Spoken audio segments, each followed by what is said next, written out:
معروف روحانی اسکالر سید سرفراز شاہ صاحب سے نیکی اور اس کے لیے کوشش کے موضوع پر سوال کیا گیا کہ اگر انسان کوشش کے باوجود نیکی نہ کر سکے تو کیا پھر بھی اسے اس کا اجر ملتا ہے؟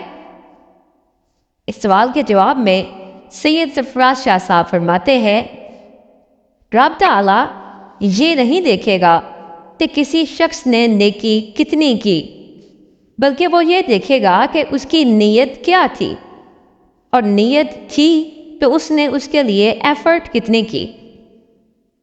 اللہ تعالیٰ اسے اس کی صدقے دل سے کی جانے والی نیکی کی ایفرٹ پر اجر دے گا۔ یہ ضروری نہیں کہ اس کی نیکی کا نتیجہ بھی نکلا ہو۔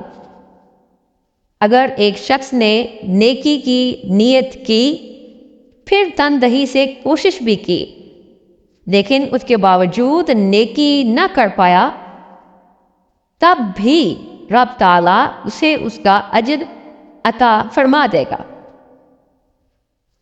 یہ سوال و جواب آپ کی کتاب لوح فقیر کے صفحہ نمبر 38 سے لیے گئے ہیں۔